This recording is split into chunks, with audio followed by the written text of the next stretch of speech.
시간에는 그 쿠버네티스 오브젝트에 대해서 이제 한번 설명을 드릴게요. 이거는 이미 얘기했었죠, 그죠? 그 쿠버네티스로 이 애플리케이션을 이제 배포를 하는데, 이 배포한다는 거는요. 그러니까 우리가 매니페스트 파일에 내가 의도한 대로 작업을 하겠죠. 여기서 이제 의도가 이제 뭐 어떤 의미냐면 한번 볼까요? 여기 보시면 이제 요거 볼까? 나의 의도라는 거는 여기 보면 중간중간에 스펙이 있습니다. 여기도 스펙이 있고, 여기도 스펙이 있고, 여기도 스펙이 있죠. 스페시피케이션. 이게 이제 나의 의도라는 뜻입니다. 영어 단어 그대로. 그래서 여기에 있는 나의 의도대로 어떤 작업을 하는데, 이제 가장 중요한 거는 뭐다? 파드죠, 파드. 그래서 이제 어떤 애플리케이션을, 야죠, 얘를. 이 스펙 안에다가 정해놨잖아요. 그죠? 어떤 애플리케이션은, 요거는 요놈을, 자, 얼마나, 얼마나.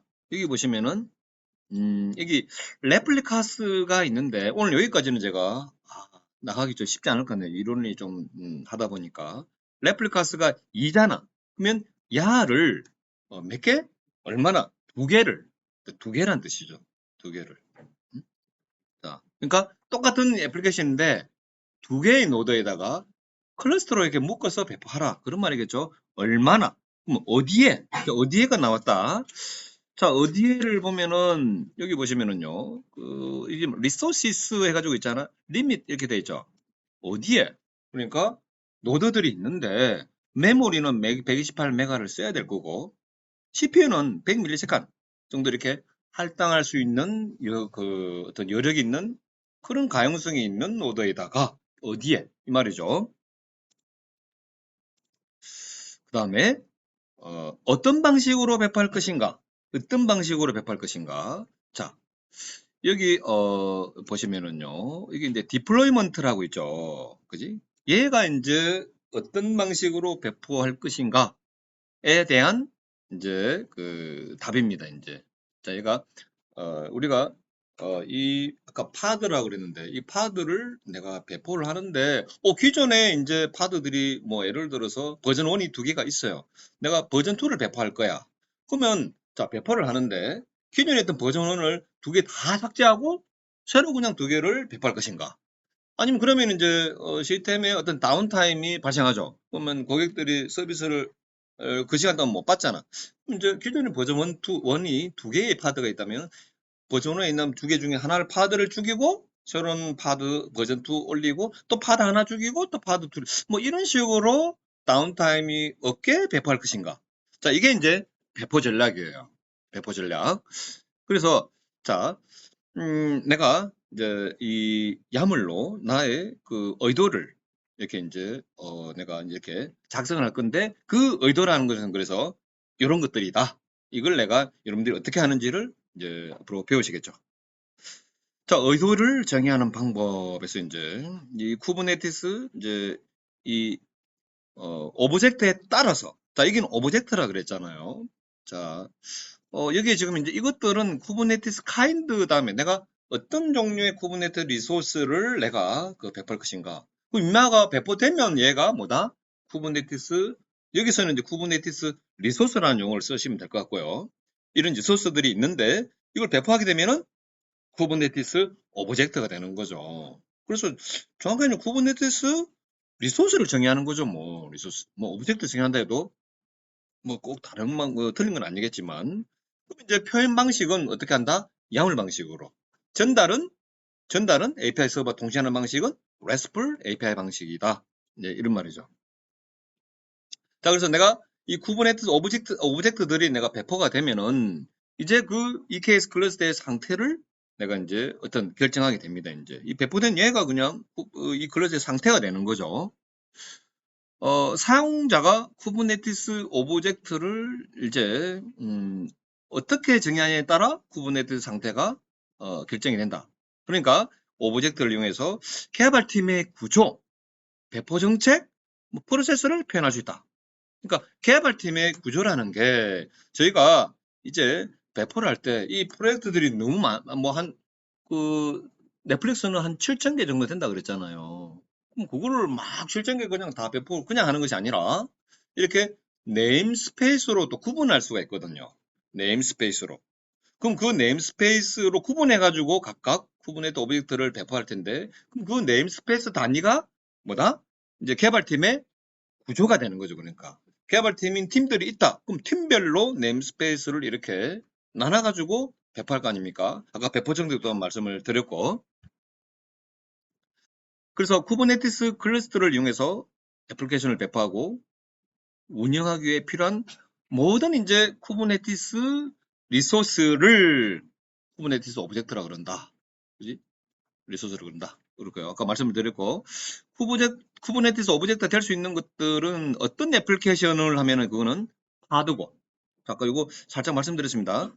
여기 보시면 이제 쿠버네티스 리소스가 될 수 있는 것들은 카인드에 지정하는 것인데, 자, 여기 보면은, 여기는 카인드를 따로 안 줘도, 이제 이거는 이제 문법상, 디플로이먼트만 주면은, 자, 내가 레플리카스를 2라 그랬죠.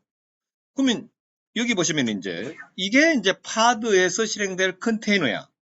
그러면 이제 여기서 이제 파드를 정의하고 있는 거고요. 그럼 쿠버네티스 리소스에는 파드가 있고 야를 복제를 해가지고 두 개씩 이렇게 이제 레플리카스를 이 두 개를 이렇게 해놓으면은 두 개를 복제하라 이거죠. 그럼 이 두 개를 복제하는 쿠버네티스 리소스가 있거든요. 그게 레플리카셋이라 그래요. 그럼 여기는 이제 여기 다시 아까도 또 다시 설명됐지만 어떤 애플리케이션을 하면은 이거는 이제 쿠버네티스 오브젝트는 파드가 되고 얼마나 정의할 것인가 이거는 쿠버네티스 리소스 중에 이 얼마나를 실제로 그러니까 작업하는 거를 레플리카셋이라 그러고 어디에 아까 어디에는 어떤 오더에 그지 또 네임스페이스 어느 네임스페이스에 배포할 것인가 네임스페이스는 좀 논리적인 단어입니다. 어떤 방식으로 배포할 것인가 이거는 이제 디플로이먼트라는 쿠버네티스 오브젝트가 있고 그 다음에 트래픽을 아까 어떻게 로드 밸런싱을 할 것인가 아까 엔드포인트라고 되어 있는데 요 엔드포인트가 뭐다? 아까 쿠버네티스 리소스 중에 요거는 이제 아까 파드들이 생성되고 제거됨에 따라 그 IP 주소가 이렇게 자꾸 바뀔 수 있다 그랬죠. 그 IP 주소를 이렇게 뭐랄까요? 목록으로 가지고 있는 그 쿠버네티스 오브젝트가 엔드 포인트라고 그럽니다. 나중에 이거 확인하는 것도 알려드릴게요. 자, 서비스라는 객체도 있고. 자, 우리의 의도를 담는 거는 이제 스펙이라는 필드가 있다. 자, 이렇게 하고 넘어가겠습니다. 그러면은 그지? 이 스펙에 있는 대로 이제 이게 이제 이 스펙에 의도하는 내용들이 쿠버네티스 자 아까 이 케이스에 있는 etcd에 저장이 되어요.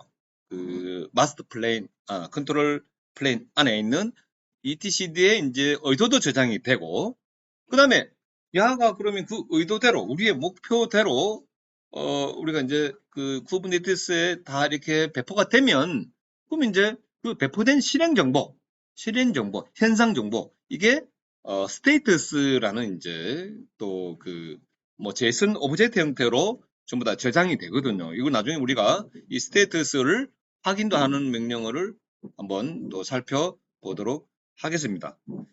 자, 아까 잠깐 또 내가 빠졌다기보다 뭐 하나만 더 첨언을 하자면은요. 자, 보세요. 이 컨트롤러 매니저스라는 놈이 있는데 얘는 아까 신규 리소스 이벤트를 받아가지고 그지?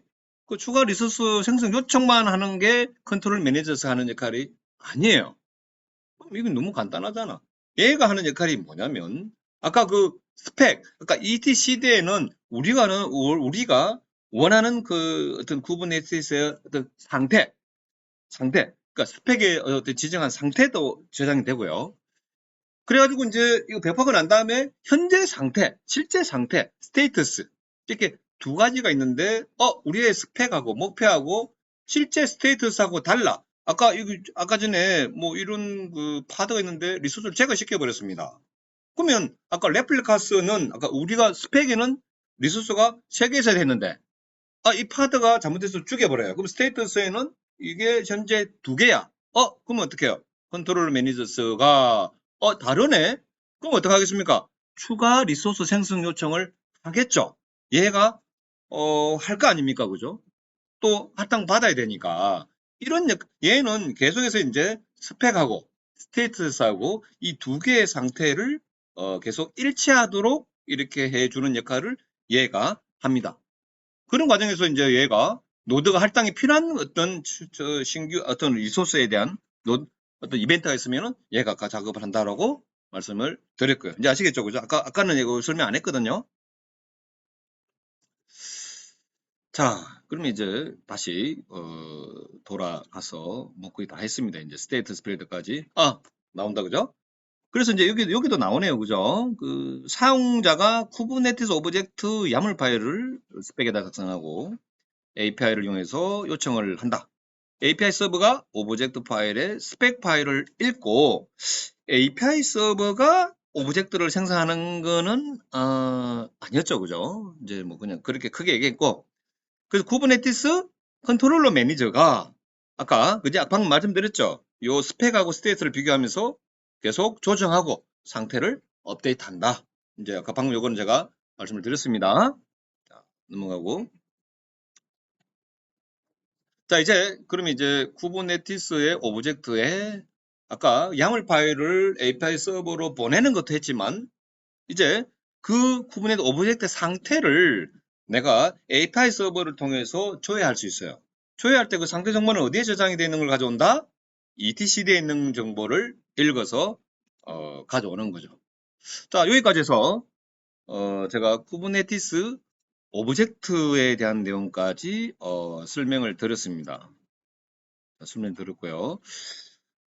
이 다음에 제가 이제 바로 이제 파드부터 이제 먼저 설명을 하고 제가 이제 실습을 진행하도록 하겠습니다. 그럼 파드는 또 뭐냐?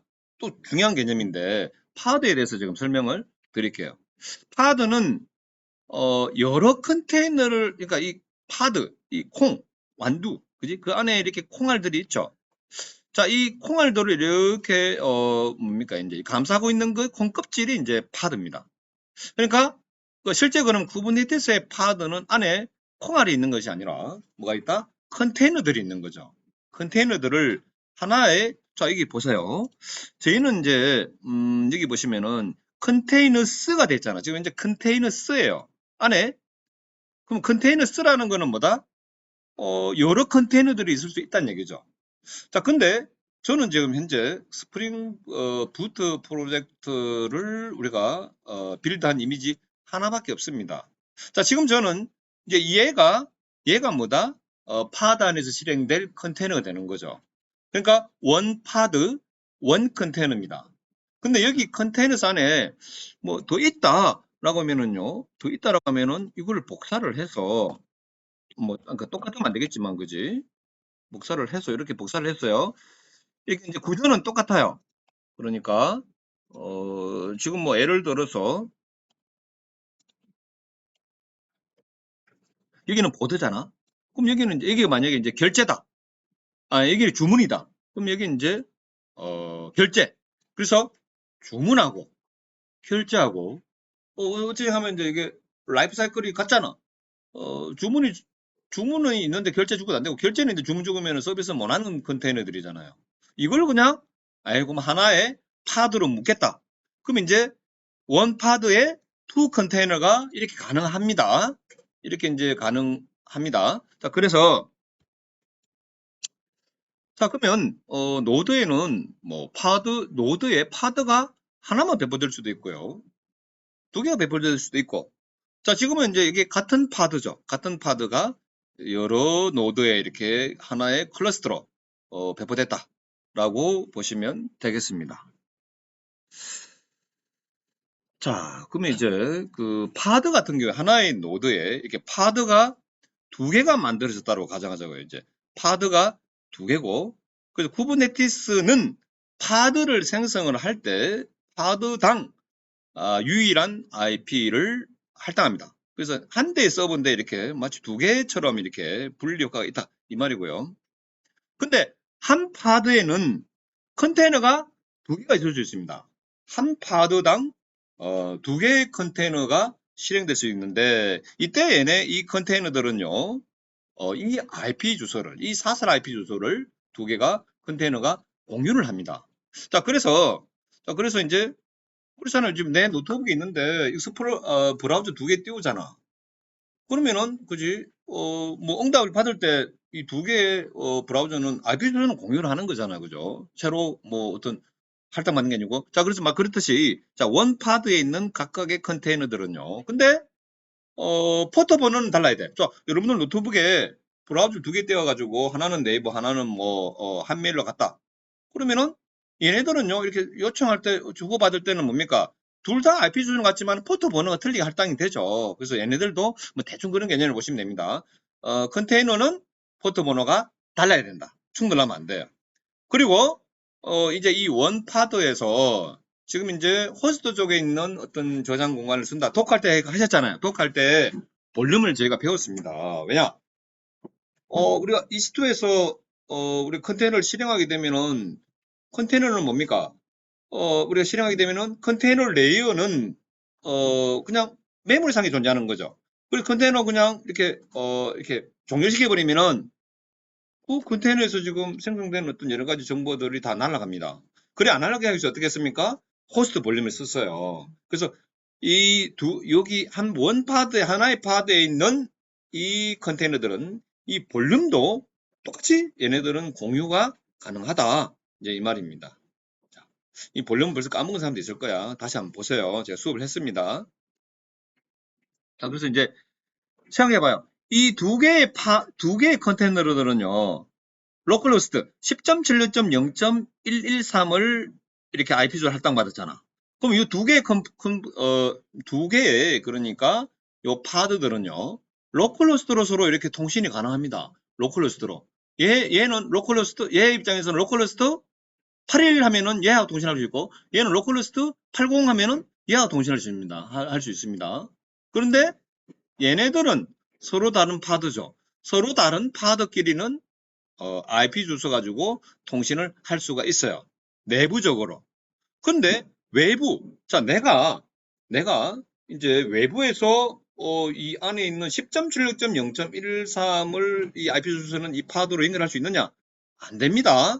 얘는 사슬 IP예요. 그래서 자, 이 파드들이 있는데 이 사슬 IP인데 외부에서 이제 인마에게 접근하도록 우리가 서비스를 제공하는 쿠버네티스 오브젝트가 뭐냐면은요, 서비스예요. 이게 서비스라는 이제 이름도 서비스야 또. 그래서 헷갈려. 쿠버네티스 리소스 중에 서비스라는 게 있는데 이건 왜 쓰느냐? 이제 내부에 있는 쿠버네티스 안에 있는 이 파드들을 외부에서 연결을 못하기 때문에 외부에서는 이 서비스를 통해서 이 파드들한테 연결할 수 있고 이 서비스는 또 이 파드들의 IP 주소를 모르잖아. 그래서 이 서비스는요, 결국 이 파드들의 IP 주소를 알아내기 위해서 그 큐베 프락시가 만들어 놓은 그 IP 테이블을 수 있죠. IP 테이블. 자, 그걸 이제 쿠버네티스 리소스 엔드포인트라는 이제 엔드포인트를 통해서 간접적으로 사용을 합니다. 이렇게 다 연결이 다 되어 있어요. 구조가 각각 여러분들이 이렇게 입체적으로 자, 제가 지금 이제 저번 시간에 강의한 거, 이번 시간에 강의한 거 이거 한 번 듣고 이해하기가 어렵습니다. 그래서 이제 나중에 다시 한 번 더 보셔야 될 거예요. 자, 넘어갑니다. 자, 요거 뭐 이 명령어를 하는 거는 조금 이따 하기로 하고요. 자, 그러면 원 파드당 원 컨테이너 지금 이제 현업에서는 저기 어떻게 하는지 제가 물어보니까 원 파드당 원 컨테이너를 기본으로 다 사용한다 하더라고요. 이제 파드라는 개념이 그렇다면은 뭐냐? 원래 독할 때 컨테이너 개념 괜히 그냥 쓰면 되는데 왜 그랬느냐? 라고 할 수 있지만 그래도 뭐 하나의 파드에 또 이제 1대 n이라는 게 한 파드당 여러 개의 컨테이너가 구성될 수 있다. 그래서 컨테이너들의 아까 여기 제가 예제로 아까 전에 슬쩍 해놨는데 그지 여기가 이제 이를테면은 오더라고 하고요. 이제 그지 이제 여기를 뭐 페이먼트라고 하자고. 이게 이제 오더라는 그 프로젝트와 페이먼트라는 프로젝트가 각각 다른 마이크로 서비스로 해서 구현됐다. MSA로 구현됐다. 그러면 오더가 페이먼트가 있어야 되겠죠. 자, 이럴 때 이제 두 개가 라이프 사이클이 너무 똑같아. 이 말은 동시에 시작이 되고 이 어느 하나의 파드라도 없으면 실행이 안 돼. 그러면 이제 이 파드가 죽으면 야도 죽어야 되고, 얘가 죽으면 얘도 죽어야 되고, 또 살면 같이 살아야 되고, 이렇게, 그렇다면 이제 원파드로 관리하기가, 좋겠네. 자, 이렇게 생각이 들죠.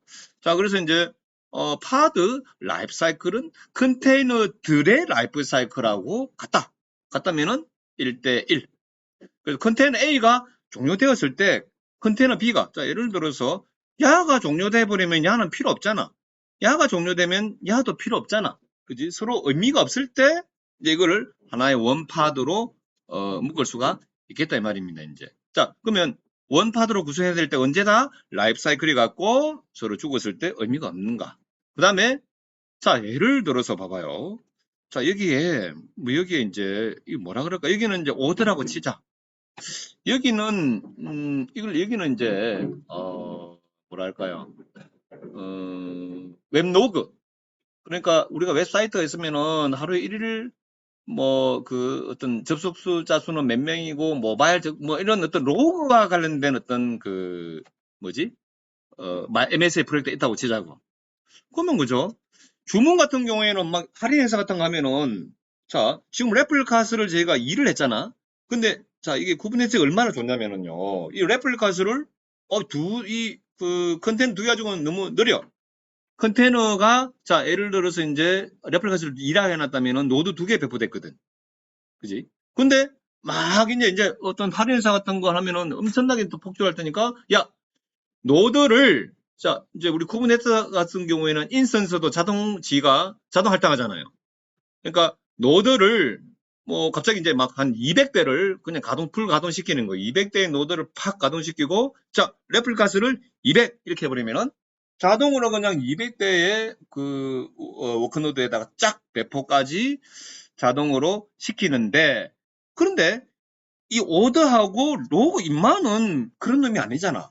그러니까 이 스케일링을 해야 되는데, 그지? 하는데, 그러니까 레플리카스를 1했는데 200을 하는데, 야까지도 같이, 뭡니까, 스케일링 돼버리면 시스템 자원이 낭비가 되잖아요. 그죠? 자, 그래서, 원래대로 여기 다 돌릴게요. 자, 그래서 여기 보시면 이제 스케일링 요구사항이 같은가? 같은 놈들을, 하나의 파드에다가 묶자. 그 다음에 자 인프라 활용도가 더 높아지는 방향으로 파드를 묶자. 이게 무슨 말이냐면요. 만약에 봐요. 자 원파드에 들어가는 이 시스템 자원이 이만큼이 이제 필요하다라고 이렇게 가정을 한 거예요. 임마 이런 여러 파드들이 있다. 근데 이렇게 임마를 하나의 파드로 묶어버리면은요. 이렇게 이만큼 필요한데 그럼 노드들이 있는데 임마는 여기 임마는 뻥뻥 비어 있어. 여기도 비고 여기도 비어 있는데 원 파드가 이만큼이라면은 이 노드에 우리가 적절한 파드를 배치시킬 수 있느냐? 안 되죠. 이 노드는 그냥 생략. 그러면 이제 이 노드는 맨날 이 가용 자원이 있는데도 불구하고 파드를 하나도 이렇게 할당 못 받겠죠. 그래서 이제 파드에다가 우리가 이제 컨테이너를 우리가 이제 복수계로 하더라도 적절하게 이 인프라, 이 각각의 노드에 있는 이게 이제 그래도 제대로 할당이 돼야 될 거 아니에요. 이게 이제 뚱뚱 그러니까 노드만 한 200개 되는데 그냥 뭐 이렇게 다 비어 있어. 파드를 너무 크게 해가지고 그러면 낭비죠. 이렇게 안 하게 이제 파드를 이제 스케줄링을 할 수 있도록 이 이제 파드를 구성해야 된다 이 말입니다. 이제 아시겠죠? 근데 이제 여기도 나오지만 뭐 원 파드당 원 컨테이너 이게 이제 일반적이라고 합니다. 그래야 이제 원 파드 원 컨테이너 그러면 노드 자원은 뭐 굉장히 편하게 할당받을 수가 있겠네요. 자, 노드에 배포되는 과정, 이건 제가 설명을 드렸습니다. 사용자로부터 파드 배포 요청을 1번 수락한다. 그러면 요청받은 수만큼 자, 파드 레플리카를 생성한다. 자, 여기 보시면 레플리케이션 컨트롤러라고 있네요. 이 레플리케이션 컨트롤러가 이 보시면 이제 파드에 요구되는 상태와 그런 상태를 계속 확인하면서 누가 이 레플리케이션 컨트롤러가 정확히 말하면 이제 리소스 이름은 레플리카셋이라고 합니다. 걔가 이제 우리가 레플리카스를 3이라고 했다. 근데 이제 얘가 죽어서 2로 바뀌어요. 나중에 제가 해볼게요. 레플리카스를 3이라고 했는데 파드 리브를 하나 죽여요. 그럼 자동으로 한 개를 새로 만들어내요. 자, 파드를 이제 배포할 적절한 노드를 선택한다. 자, 그러니까 보면 레플리카 셋이 이제 우리가 뭐 요구되는 이제 상태와 현재 상태를 보고 얘가 파드를 생성할 건데 그럼 노드를 선택을 해야 될 거 아니에요. 그 노드 선택하는 건 누구다? 스케줄러가 적절한 노드를 선택을 합니다. 이제 그렇다면 이제 그 API 서버에서 우리가 이제 파드에 이제 노드가 할당이 됐을 때 그럼 이제 이거를 배포를 하는 걸 누가 한다고 그랬습니까? 큐블릿이. 자, 큐블릿이 이제 이미지 다운, 자, 큐블릿이 누구한테 실제 이제 5번 이게 누가 지금입니까? 큐블릿이 다운받는 게 아니고 큐블릿은 그걸 API 서버로 수신을 해가지고 이제 워크노드에 있는 놈들이죠. 이제 컨테이너 런타임 환경 우리는 이제 거의 도크로 거의 천하통일됐다 그랬죠. 도크한테 야 이제 이미지 다운 받아가지고 컨테이너 실행해 이런 식으로 배포가 되겠습니다.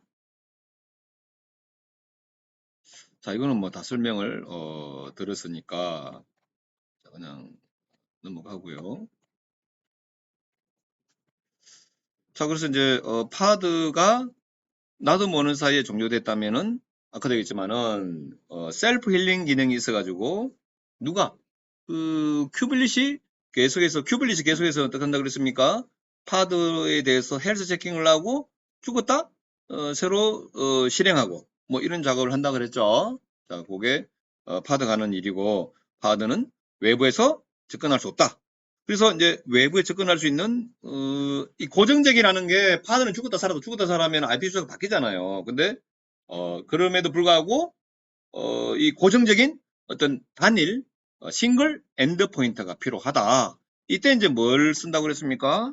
이제 이 파드 집합을 클러스터 외부로 노출하기 위해서 이제 서비스 오브젝트를 써서 이렇게 이제 저번 시간에 제가 이렇게 했던 게 서비스 오브젝트를 써가지고 외부로 노출하는까지 한번 보여드렸었습니다.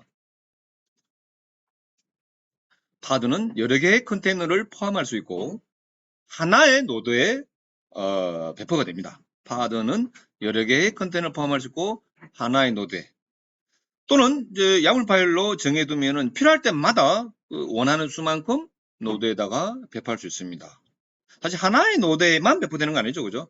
파드가 컨테이너를 1대1로 기본 설계하고 특별한 사유가 있는 경우에만 1대4 구조를 고민해야 된다. 자, 쿠버네티스는 파드를 생성할 때 클러스터 내부에서만 접근할 수 있는 IP를 할당한다. 이것도 말씀드렸죠. 그래서 파드 IP는 컨테이너들이 공유하기 때문에 그러면 컨테이너들은 뭘로 구분한다? 포트로. 그래서 컨테이너 간 포트 충돌을 하지 않도록 주의해야 된다. 한 파드 안에 있는 컨테이너들은 저거 입장에서는 로컬이란 말이야. 그래서 로컬 로스트 해가지고 포트로 해서 구분해서 저거끼리는 로컬 로스트로 해가지고도 통신을 할 수 있다. 다른 파드 할 때는 이제 이 파드 IP를 사용을 하셔야 됩니다. 자, 여기까지 해서 제가 쿠버네티스 오브젝트에 대해서도 이제 다시 한번 설명을 드렸고요. 그 파드에 대해서도 제가 개념 설명을 다 마치도록 하겠습니다. 자, 다음 시간에는 이제 드디어 이제 실습을 진행하도록 하겠습니다.